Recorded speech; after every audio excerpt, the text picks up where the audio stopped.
Good evening and welcome back. Are you unhappy with a product, or are you better beware of what you post online as a review, especially if you have a large fan base, if you have a large following on any of the social media platforms.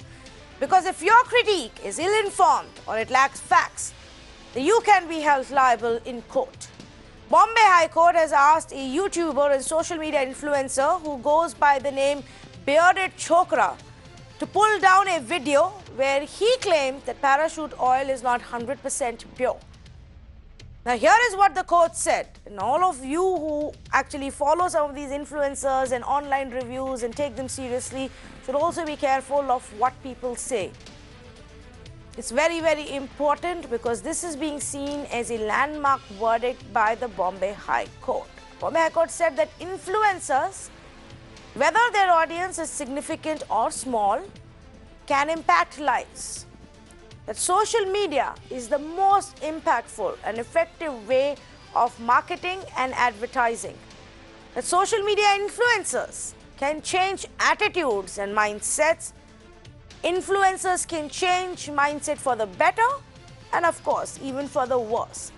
Bombay High Court said influencers have a responsibility to ensure that what they are publishing is not harmful or offensive. Now, in this world that we're living in right now, viewers, social media influencers are becoming hugely popular. What they say, products they endorse, products they critique, every comment they make about a product or a service does get watched and noted by millions of their followers. So obviously, there is some amount of responsibility. But where do you draw the line? Where do you draw the line on the review that's being put out? If it is offensive, if it is misleading, if it's disparaging. Now, the company that is actually selling that product can get upset. Then what are your legal rights? Some of these things that we're going to discuss this evening. The YouTuber whose video has caused all this uproar will also be with us, and I have a panel of guests together on this debate. Let's say good evening to Swapnil Kothari, lawyer who's joining us from Mumbai. Harish Bijur, brand guru, also with us this evening. Vinita Shetty, fashion blogger, with me in fact, my Mumbai studios. Adwaita Kala, also an author, with us this evening. And in fact, let me begin with you, Vinita, because it's become a big industry now. Yes. And most influencers, youngsters especially, don't really think twice about what they are putting out if they believe in it, if there are going to be legal repercussions, because that's never happened so far. Yeah. Does this make you now, a little bit more careful that perhaps there's a court somewhere out there reading and watching you? I think it was always a responsibility that all of us always carried with us. I don't think this was taken lightly, even by the blogger who did put it out. However, I have since read the court order and I have seen that there are certain facts that may be misleading in the sense of his positioning for the research that he has done. It was clearly his opinion, and I stand by the fact that every blogger actually gives you an idea of a product that maybe advertising doesn't give you. Because advertisements are supposed to be pro-product, whereas bloggers are supposed to have a mind of their own. They're supposed to tell you how they experience a product. So I think that sense of responsibility has always been with us. However, I do understand there are certain limitations now, and there are certain things that can and cannot be said. These limitations can be made clear to us. However, I am a little worried that this is scaring people from coming out and telling their truth at the end of the day. Yeah, because it's a fine line between what you believe in and what your opinion is versus what the fact might be, or at least for people who are watching you to understand that difference. It is an experience. A blogger is supposed to put out their experience, and I would hate for someone to feel that they can't here onwards. There are products that don't stand by what they claim to be. So I hope that this doesn't discourage anyone from taking back their opinion, thinking that there's a higher authority that may not work in their favor.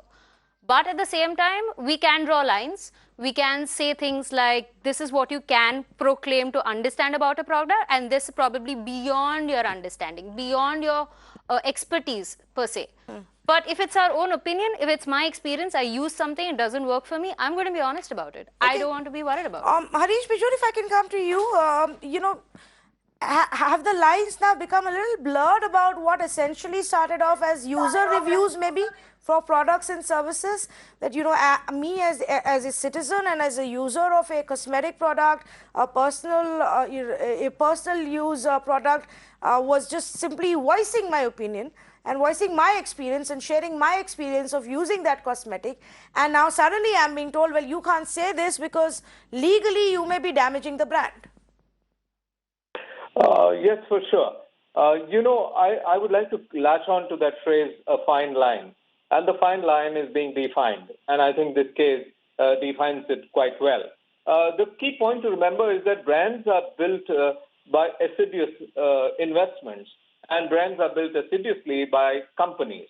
And therefore, if you find a company getting very sensitive about what is said about the brand, that's but natural. But then just as long as the blogger is saying it right, is keeping neutrality as the facet, keeping integrity as the complete facet, as the background, as the touchstone, nothing will go wrong. Because please remember, as far as brand is concerned, there are three types of audiences. Right at the bottom of the pyramid is the guy who is a consumer, and we have more than 1.3 billion people who are consumers. Now, hearing something from a consumer, the brand is okay. But then just above the consumers, we have 221,000 influencers in social media across 47 different digital vehicles. Now, out here, people are sensitive because, brands are not too sure who's neutral, who's not, who's influenced, and can influencers be influenced. And right at the top of the pyramid is the competitor. For instance, in this case, for Marico, there might be 5 competitors. Hearing something from a competitor is something the brand doesn't like at all. And influencers are coming into a gray area. So it's a fine line to be tread with care. Okay, but when it comes to the advertisers themselves, and Swapnil Kothari, if I can come to you on that, the advertisers are making whatever claims they want to make. It's a self-regulated industry. They have one ASCII that, by the time ASCII wakes up and looks into a product and the claims they're making and actually pulls the ad down, the damage is done. They've already gotten the messaging out. And if it's a false claim, well, people have already watched that false claim. Nobody's stopping that, but we are looking at an instance where a user is being, asked to prove what his opinion and the validation of that opinion. Is that fair?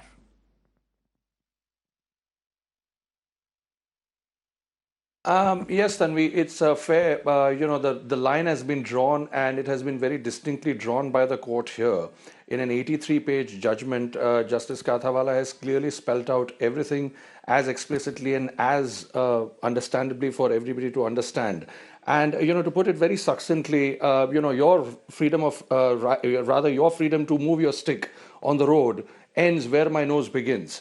So at the end of the day, what this means is that the intent of the commercial is important, the manner of the commercial is important, the storyline of the commercial and the message to be conveyed by the commercial. These are the 3 factors which go into deciding whether the video or whether the particular opinion is disparaging or not, because here it was more disparaging the issue, rather disparaging slander of goods and malicious falsehood as opposed to defamation.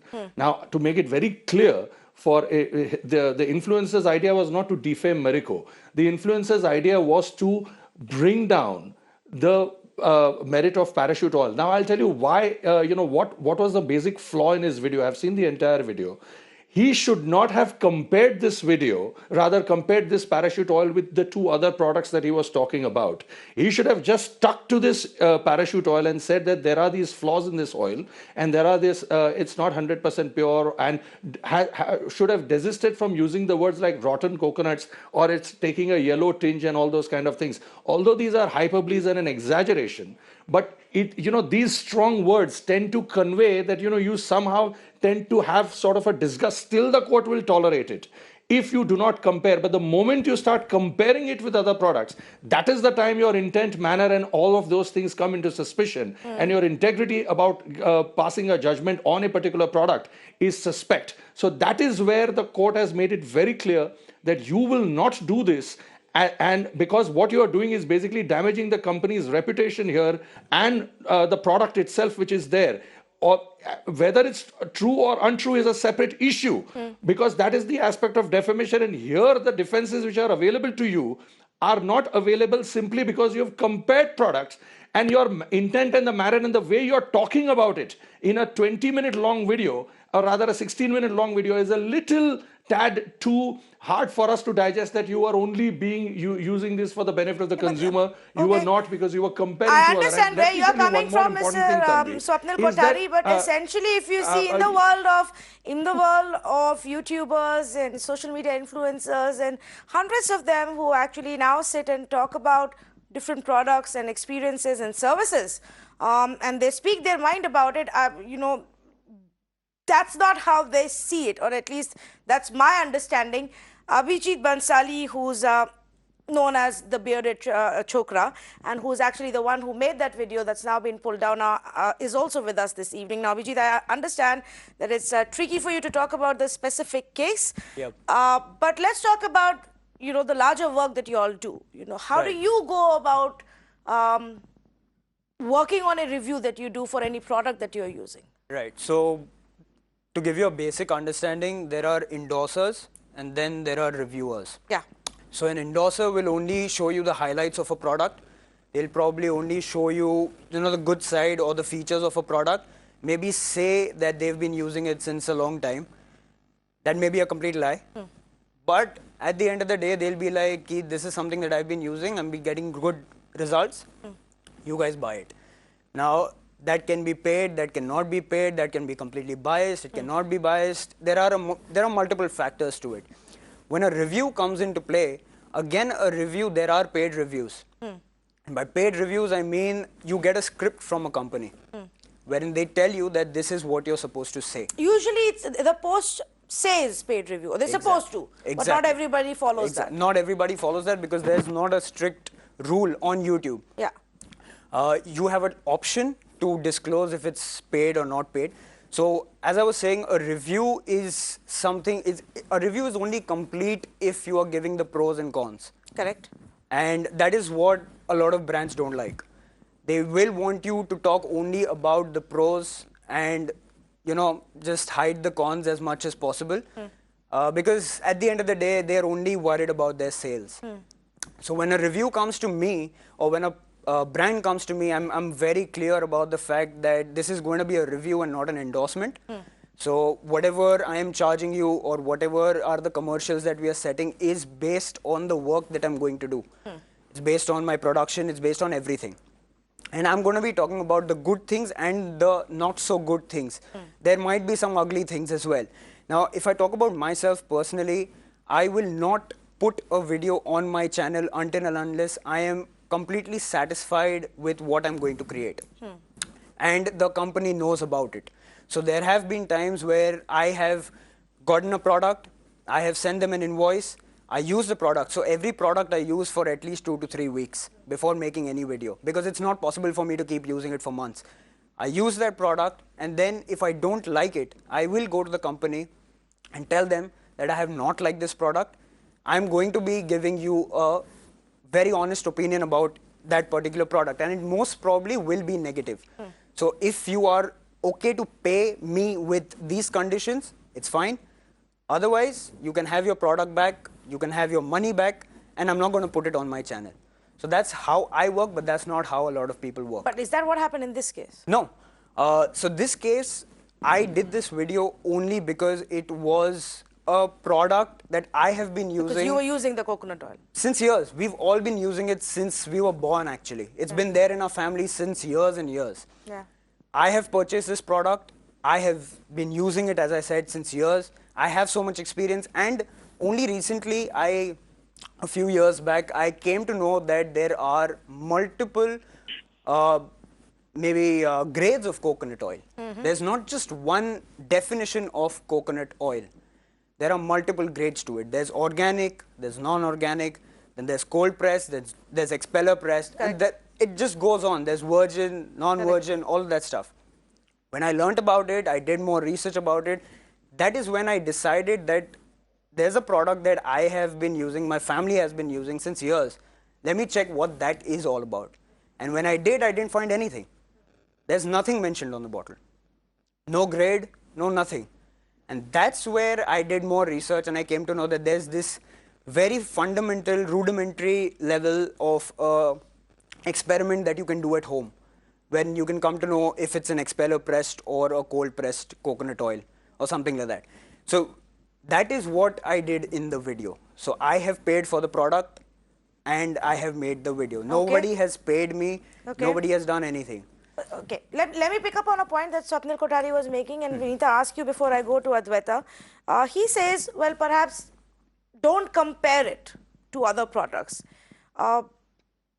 That will become a difficult thing to do, follow, right? Because most often when you review a product, you do compare it to the previous one that I used. It was much better for this purpose. This is much better for that purpose. Yes. Now, that could get tricky. It definitely does. And what I think that Bearded Chokra also did was that he highlighted certain points that the brand itself also doesn't endorse. They do not tell you that they're friendly for skin. They do not tell you, they do not have these claims. So I think he kind of highlighted these points over and above. As an Indian consumer, even I tend to use a product and then think, acha, hair natural, I might use it for multi-purpose things. He just highlighted that these probably assumptions are not working in our favor and that we should restrict doing those. The comparison that happened was just with a natural product. He didn't name any brand, that opposing brand that probably doesn't create an equally good product as said one did.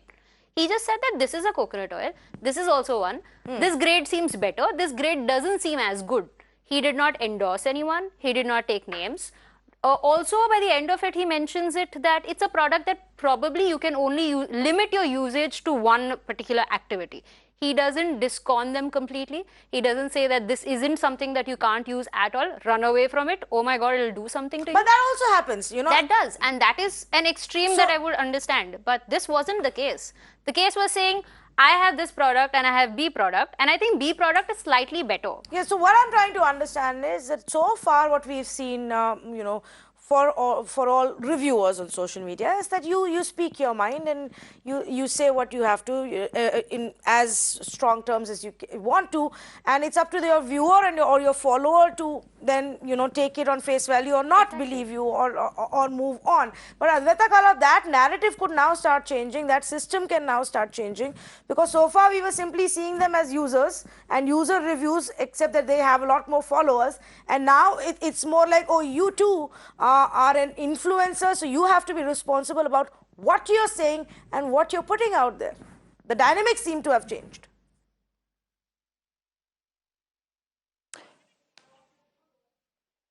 Yes, absolutely, and I think I'm very uncomfortable with this judgment. You know, here we're talking about a big ticket product. You're talking about a company really, which is huge. You know, but if you look at, you introduced me as a writer, for example. If you look at books and the marketing and sale of books, you know, newspapers have shrunk space as far as reviews are concerned. There's not enough print space. There aren't any TV shows that review books as there were even 10 years ago. So the dynamics around the book market, for example, has changed greatly. So writers is one and publishing is one industry that really doesn't have the marketing budgets that, say, America would, and counts on reviews on Amazon, on blogs, on social media to generate awareness for the book as a form of lateral marketing. So, you know, I think really it makes you very uncomfortable that this sort of reviewing is going to be censored in any way. I think the only thing that you know, I have a little problem with the review that was done by you know, Bearded Chokra was the fact that he compared two items that are not comparables. Parachute hair oil doesn't tout itself to be a consumable. Cold press organic, virgin organic coconut oil does, and they're not comparable in that sense. In fact, I would differ and say that, you know, it would have been nice if he had compared hair oil with hair oil, because then that would give a much clearer perspective to a user, because you're looking at something that you use on your hair versus another option that you have for that. Whereas cold-pressed coconut oil could have been compared with other brands of cold-pressed coconut oil, because they're offering two very different things. And really the last thing that I want to talk about is this whole dynamic, the power structure between consumer and advertisers. When especially as women, advertising has preyed on the insecurity of women for generations, for decades. You can be fairer, you can be thinner, your nose can be sharper, your cheeks can be rosier, etc., etc., etc. Your hair can be longer, and all of us use these products. All of us use shampoos and hair oils, and your hair doesn't come out looking quite like what it does on TV. And then so you count on reviewers who give you real advice on these products, and they are necessary to kind of fix that power balance between a consumer and these big multi-million-dollar companies that have all the money to splash big billboards and TV ads and all of that. So I think YouTubers and reviewers play a very important role, and they shouldn't be censored in this way. However, I think they have to be careful about not comparing apples with oranges. Okay. Do you want to respond to that, Mr.? Yes, I would. Comparisons can be made in anything. That's science. If you don't compare, you don't know the difference. And it's not that I'm comparing coconut oil with almond oil. I'm comparing coconut oil with coconut oil. And there are multiple grades, and that's where the difference comes in. You would never know a difference between two grades of coconut oil if you don't compare it. So I don't think that is a valid statement that is made. It's not apples versus oranges. It's apples versus another apple from somewhere else. Apart from that, apple versus Kashmir apple. Exactly. Apart from that, the second thing is where it was said that we play a role in where we, influence people. Even the quote says that. Yeah, that's true. We do. But if you go on online shopping platforms, a review left over there, it's even in harsher terms than what we do as influencers, social media influencers. Correct. Over there, if someone doesn't like it, they'll go right out and say it over there. Yes. And any online shopping platform has millions and millions of users and traffic. Yeah. If there's one product and there are millions of people coming there, then anyone who's left a comment over there or a feedback over there is getting those million views. Yeah. So are those people being taken to court? Where do you draw the line? Exactly the point. Okay, Swapnil Kothari, do you want to respond to that? And then I want to go across to Harish Bijur. Yeah, Tanvi. One very important distinction that I would like to make here is that on an online platform, when you take a particular product and you don't like it, you put it in the harshest terms. That's a separate issue, like going on a TripAdvisor, using a particular hotel and disliking the room and putting it down, or giving it just 1 star or saying it's downright ugly. That's separate. That's not comparing. That's saying that I used this and I did not like it.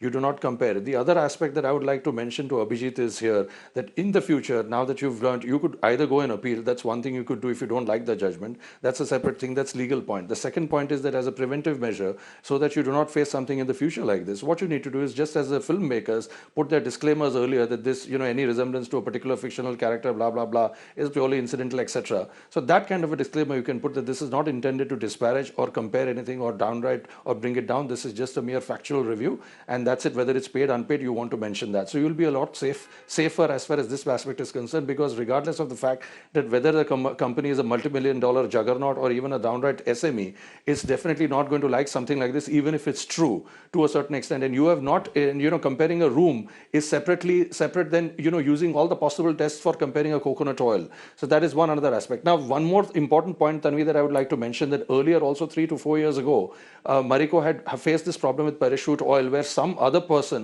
some other company was trying to sell a product which was deceptively similar. Now, that is where the trademark came into issue. Suppose I use a blue colored bottle which says Paraglide oil. I'm not saying that is what exactly was used by them, but they packaged it in a more or less similar fashion. The court stopped them. They injuncted them from doing that, because obviously you don't have a copyright over the color blue. Obviously you don't have a copyright over using the word para, but still you are stopped. Why are you stopped? Because what you are trying to do is you are deceptively trying to pass off as the same parachute oil product, which you do not have that level, that stature of that product itself. So that is what I'm trying to say, that when you try to either deceptively make a similar comparison, or Alternatively, you do not use a disclaimer and you come out with a harsh possible language.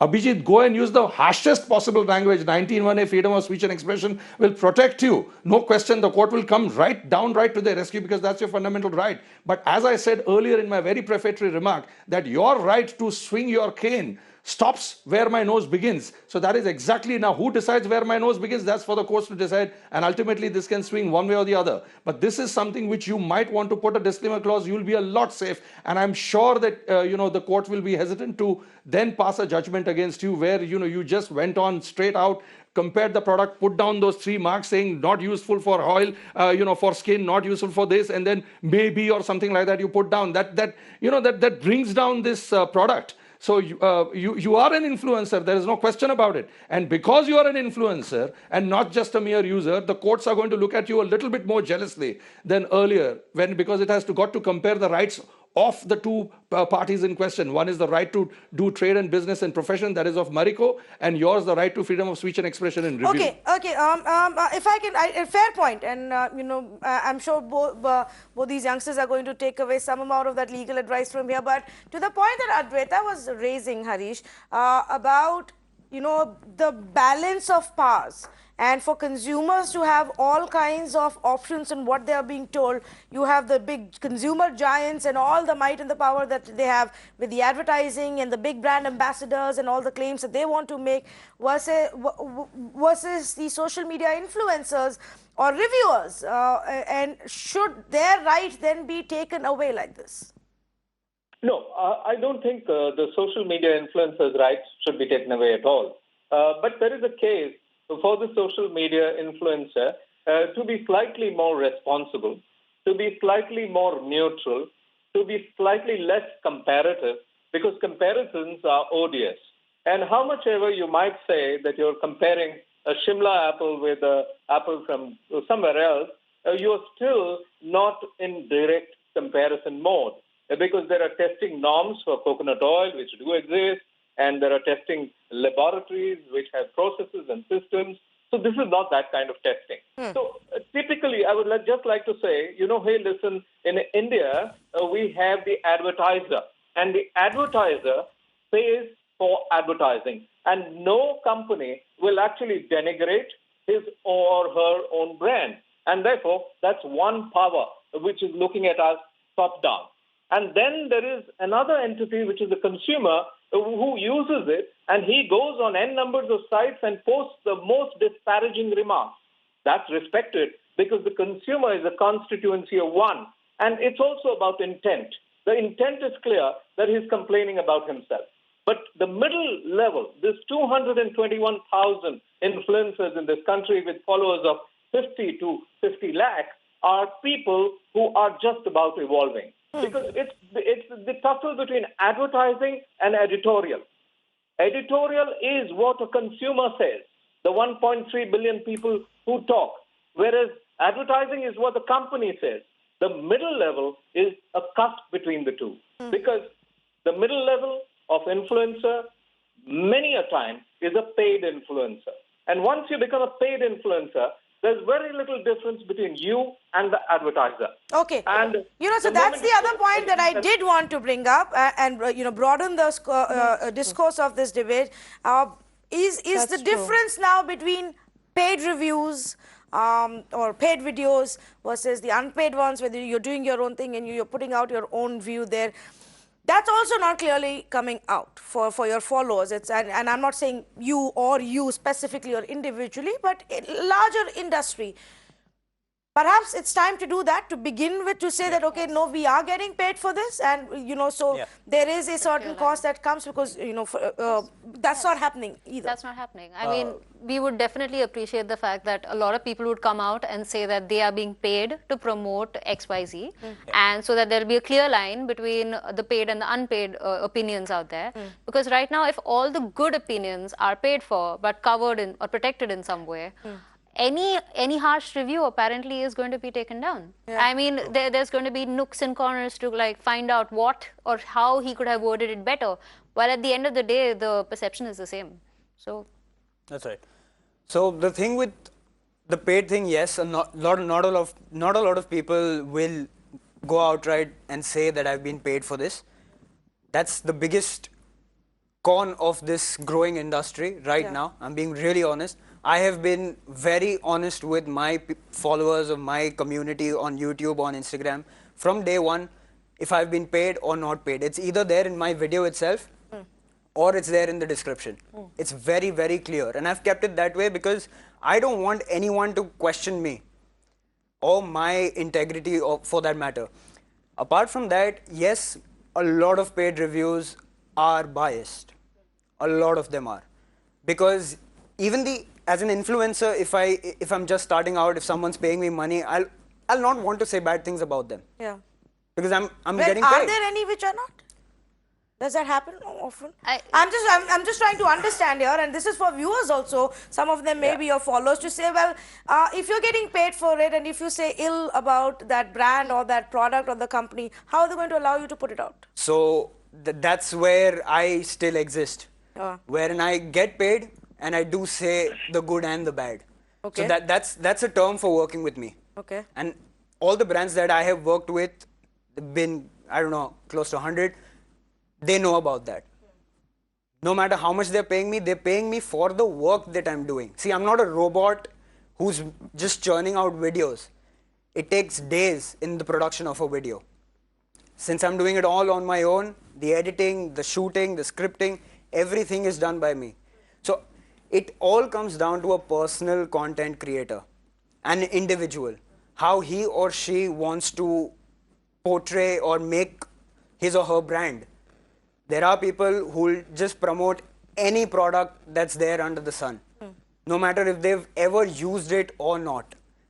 They're getting money, they're showing it to the people, they're done with it. They don't have anything to do with it after that. And that's how all these big stars, that's how endorsement works. Correct. Any they will brand never ambassador. use the product that they're coming in an ad for.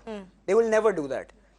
So yes, paid stuff is a very, very thin line right now. And if more people are just being honest about it, if they're getting paid or not. See, it's not bad to get paid because we are doing work. Sure. We are putting in hours and hours of work, especially making YouTube videos. It's not easy. Sure. As easy as it may seem. Yeah. So we are just charging for that. We also have a house to run. We also have bills to pay. And we're not doing anything wrong. As long as you're clear about it and Exactly. you're open and transparent about it. But Adwaita, then that brings me back to the point that you were raising, about advertisers or brands being able to pay for positive advertising, and now they can also pay influencers to get that kind of feedback as well. So at some point we also have to perhaps come out with a clearer set of guidelines of who's doing what, so that the user and the viewer or a social media follower actually knows what they're getting into.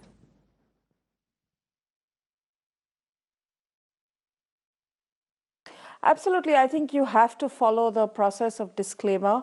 And, that is essential. Back in the day when food reviewers, for example, were almost venerated, in the global food scene, the most respected ones were the ones who didn't go on the free junket or didn't go for the free meal, but actually paid for their meals. And the way they were subsidized was obviously they were employed with a print publication like a newspaper, and the newspaper would pick up the check of the restaurant and, of course, have them on a salary, pay them for their columns, whatever. So there was a revenue model in place which gave them that space to, not take these free lunches and dinners. Yeah. So I think that revenue model is something that does not really exist as far as influencers are concerned. And quite rightly, I mean, this is a profession now. It is a new profession. It didn't even exist 5 years ago or 3 years ago in the way that it does today. So there's definitely, lines that have to be drawn. It's an evolving profession. And we will know more about, how people establish their own credibility. And remember, for anyone who's reviewing a product, it could be a film, it could be food, it could be, FMCG, whatever it be, credibility is a huge factor. So the only way that comes is with absolute disclosure. And although the young man disagreed, I really think you have to compare. I mean, there were some people saying don't compare, but I think comparisons are odious, but they're also necessary, because if you're trying to work towards consumer literacy, if you're trying to help make consumers make better choices, in this case, make a healthier choice, which is a cold pressed virgin coconut oil, because as a consumable and as not a product, an external use product, which is what Parachute is, I reiterate, it's important to make comparisons. There's nothing wrong with that. I think we all go into a shop and make comparisons in our mind and decide what we want to use based on the price, the quality, etc. So it's nothing wrong with making a comparison, but it has to be at the same level, the same product, which goes through the same processes and promises the same things. That's the comparisons that need to be made. Okay, and which are fair. I'm actually going to come back to the very basic question that we started off with, Swapnil Kothari, and because the court emphasizes on the fact that the defendant cannot, under the garb of educating or bring the true facts to public, provide misleading information to disparage the plaintiff's product. Now, when you say disparage the product, what all could that entail, so that, influencers know what they're getting into the next time they say something about a product?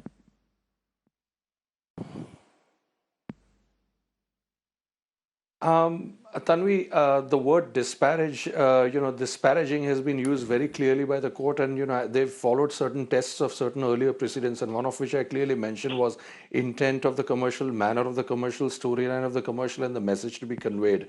And the disparaging also can have a special damage, and it has an intent to malign. Because as I said, if you do not have a disclaimer, surely you go ahead and do the comparison if you want to, but say that I am doing this comparison for myself because I stopped using this product and then I started using this product. The reason why I stopped is because of these things, and the reason why I started using this particular product is because of this. So be very clear, start with a disclaimer, say that if it doesn't matter to a court of law whether it's a multi-million-dollar juggernaut, I reiterate, or even if it's an SME or even if it's a small company, what it's going to look at is that you are in a position to influence. The court has used the word influencer. If you are somebody who did not have any credibility, who had just started out, or earlier, this was your first kind of a commercial, then the court may have looked at you with a little bit of a leniency, saying that probably you are naive about these things and let you go off with this and ultimately pull it off, and may not have used 83 pages to convey this judgment. But I repeat that since it's as Advaita pointed out, that it's an evolving profession, maybe a few years down the road the court will amend this slightly to say that, okay, nowadays this kind of a language is being used, and the people are smart, and it's more educative rather than influencing in a negative manner, provided you had used certain catchphrases there. The disclaimer is essential, and the way you came across, not using a word like rotten coconuts and all those kind of things, certain things, just one thing, just one word, Abhijit, one word here or there can really swing the decision in favor of the opponent. And that is something which I can tell you from 25 years of experience. I can tell you that I've just advised a major media juggernaut about how others are trying to use that 5-letter word, which is more or less very common with the very, very prominent newspaper in the country, and how they're misusing that and even attaching that before the word media and misconveying and that kind of thing. So they need to be careful about this and try to stop them in that manner. So these things are happening. Negative things are there. You may have had a very positive intent, full of integrity, full of downright honesty, but I don't think that that's the way the court looked at it. And it's unfortunate if that's what because from what you are saying, you sound to be honest to me, but the way when I looked at the video myself, I did not find it. I found it that the court's judgment was absolutely right. And if I looked at the video the way it is, I have to go by that video. I don't have to go by what you say on Mirror now. I have to go by that video, and I have to ask you to pull it down. No, simply because I've got to balance the two Kothari, fundamental rights. The legalities are very different from what we, as simple consumers or viewers of a video, may perceive it to be.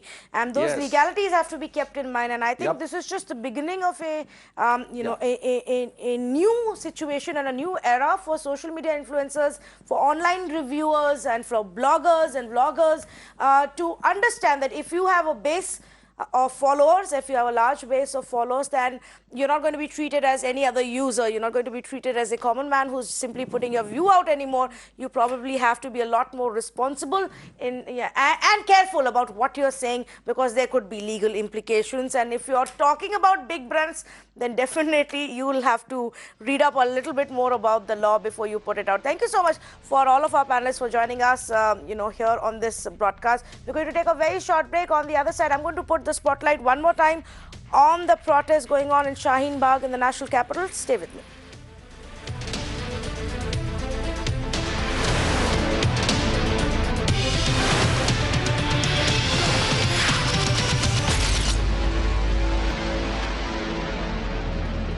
Welcome back on to the non-stop anti-CAA protests that have been going on now for 33 days in Delhi's Shaheen Bagh. Hundreds of protesters, mainly women, have refused to budge despite continuous appeals from the Delhi police. Just today, 2 ACP rank officers, including a woman officer, 3 inspectors, came to try and pacify the protesters at Shaheen Bagh, but that didn't work.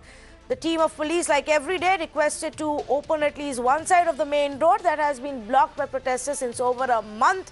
Let's go across to Alok to get you the latest from Shaheen Bagh. Try and understand what is driving these protesters to go on such a long protest. And Alok, today in the day, we saw rainfall in Delhi. It's really cold, yet none of this is deterring these protesters. Why?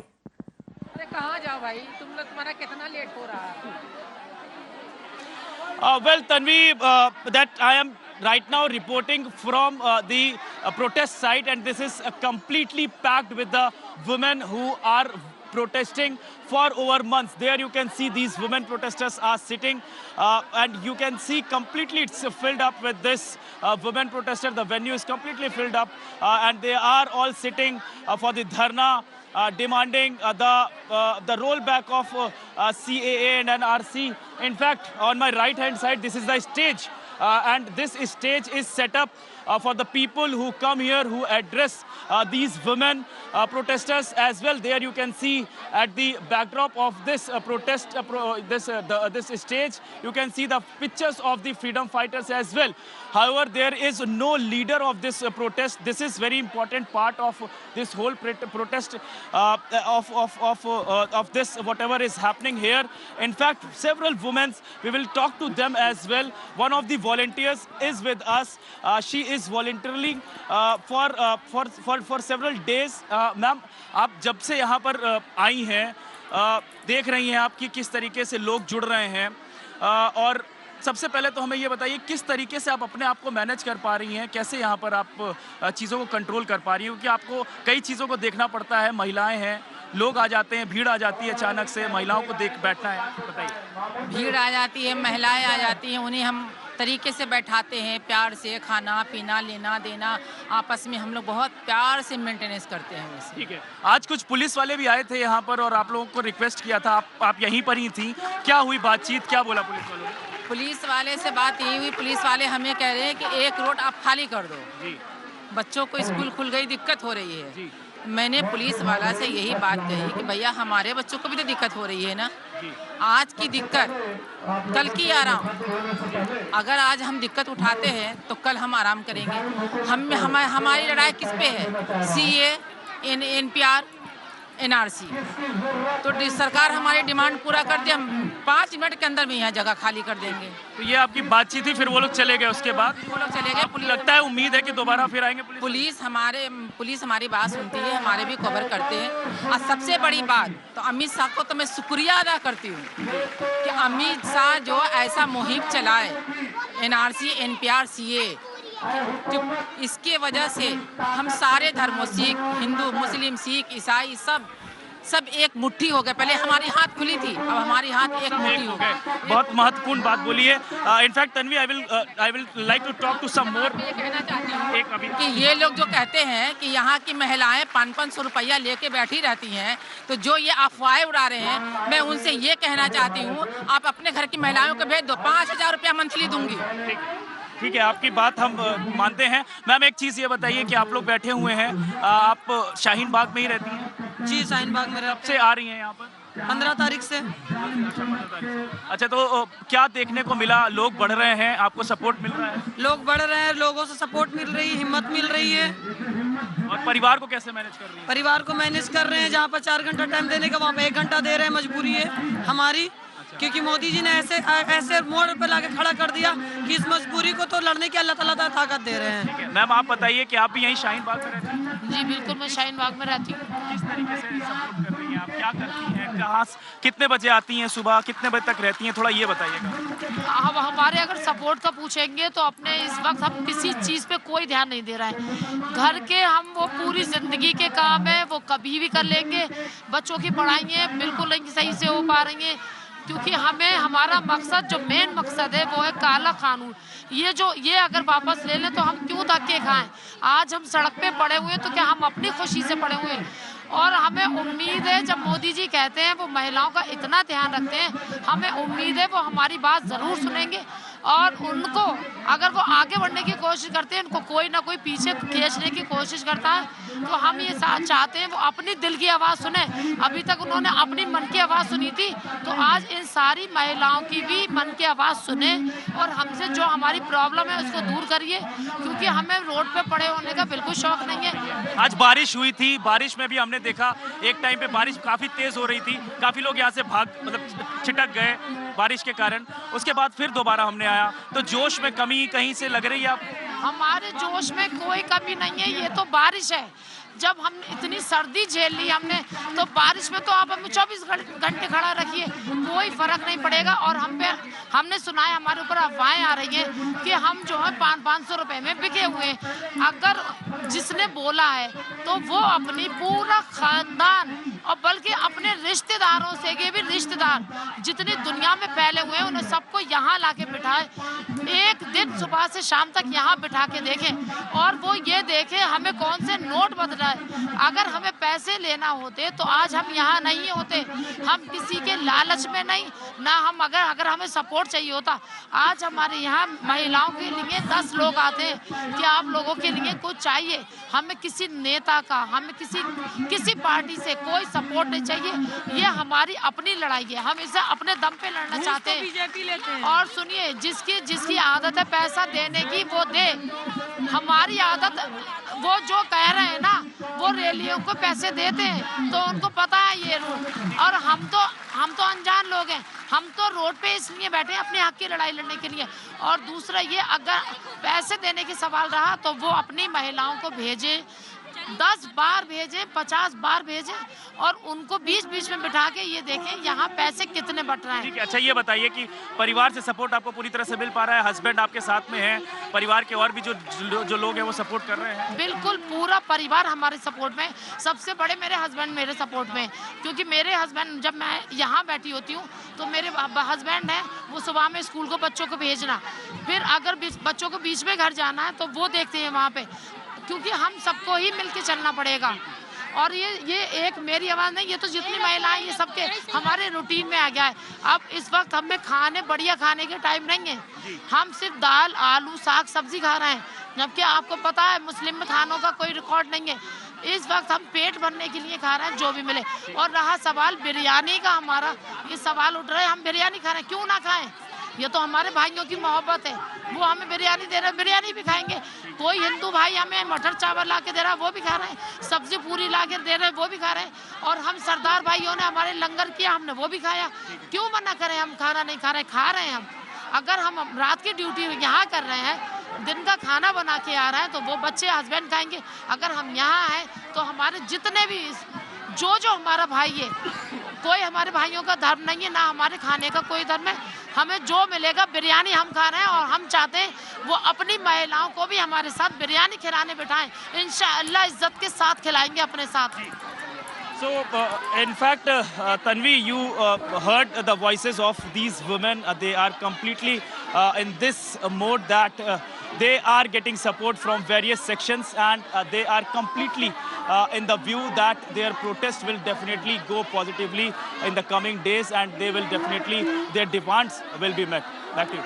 Well, visibly they're irked and, hitting out at the allegations that have been made at these protesters, that they are being paid, 500 rupees per day to come and sit there, that they are being given free food, they're being fed biryani, and which is why they're sitting there, not because they care about the Citizenship Amendment Act. And that's what those ladies were responding to. 33 days and counting. The protest at Shaheen Bagh hasn't even stopped for a minute. Alok, thanks so much for bringing us the update there from the national capital. Well, we move on to our final story here on the Urban Debate, and this is an interesting one. One more time, the controversy about the budget numbers, the controversy about the data that is being put out by the government has come to the fore. Now, why has this happened? Because a former top finance ministry official, in fact, Mr. C Garg was the Economic Affairs Secretary, was the Finance Secretary, so the senior-most bureaucrat in the Finance Ministry till just a few months ago.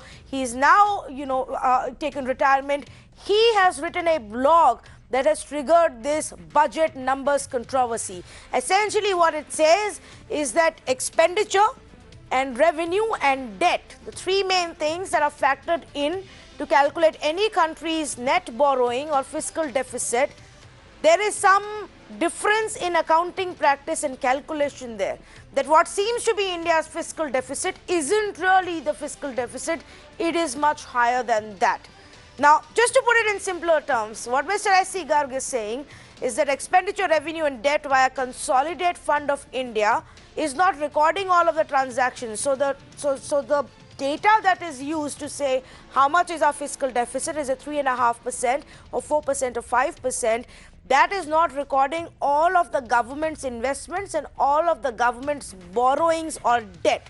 What is happening is some of the other transactions are being done outside this fund CFI, and so it doesn't get included into the fiscal math. And so while the government is borrowing more, while the government's liabilities are going up, it doesn't get reflected in the fiscal deficit number. Now, he's actually given an example for the year 2017-2018. Now, in 2017-2018, India's fiscal deficit was 5.91 lakh crore rupees, which is essentially 3.46% of the GDP. What Mr. Garg is saying is that if you add all the additional borrowing that the government did, that they didn't include in this column, then the actual fiscal deficit goes up to 4.39%. In other words, for 2017-2018, when the government put in 80,000 crore rupees for public sector banks, that wasn't counted as an investment that's gone out or money that's gone out. When the government didn't pay 65,000 crore rupees as food subsidies in cash, but used another method, that wasn't counted in. When the government raised money for various spending via bonds and raised 15,000 crore rupees via bonds, that wasn't factored in. Essentially, while the fiscal deficit number should have been 1% higher than what was reported, that didn't happen. Now, the point Mr. Garg seems to be making is that this gap should be bridged. But let's try and understand more from him. And he is joining us right now. Mr. Garg, I read your blog and I've tried to understand the numbers, the misleading numbers and the accounting practice. But you also seem to suggest that this is not a new practice, that this happened even in UPA's era. That's correct. It's not new. This happens from time to time. Whenever you try to achieve a kind of fiscal deficit and you're not in a position to do it, at that stage some of these practices emerge. In the UPA time, oil bonds were issued, fertilizer bonds were issued. They were issued from the public account, not from the consolidated fund, and that is how they were kept out of the fiscal deficit. But then later on, they were brought in, and likewise here in 2014, 15, 16, there was no off-budget borrowings. But then when the recapitalization bonds were to be issued, or some of the expenditure were accommodated in the form of this fully serviced bonds. So this practice emerged. So it's not new. It happens from time to time. No, No, so, okay, then let me ask you this question. If this is not new, but you're writing about it, do you fear that this practice will be used at a larger scale, perhaps, considering the current environment, the current tough circumstances, where the government is falling short on tax collection? Do you think that perhaps more of this, misleading practice will be used? I don't think so, because this information gets available to the market, and the market starts adding to it. So the government disclosed the fully serviced bonds in the budget papers, though it was not included in the fiscal deficit. Likewise, the recapitalization bonds, the information was made available. So the market started adding, and then this perception difference between what is the real fiscal deficit and what is the fiscal deficit announced emerged. And a lot of people comment about it. So the advantage of this practice actually don't accrue. So I think it's time to again put it back into and merge the headline fiscal deficit as well as the real fiscal deficit. All right, since there is a huge controversy going on, Mr. Garg, I thought we will catch up with you and try and understand why you put out. Essentially, the point is that, yes, the real fiscal deficit data should factor all of this in. It can't be that one part of government's borrowing and spending is in one column, and there is another set of investments and spending that's taking place, or borrowing that's taking place, that's in another column. And then we have to sit here and do the math of adding A plus B plus C to really understand what the state of economy is. That's essentially the point that the former top finance ministry official was also trying to make. We are completely out of time.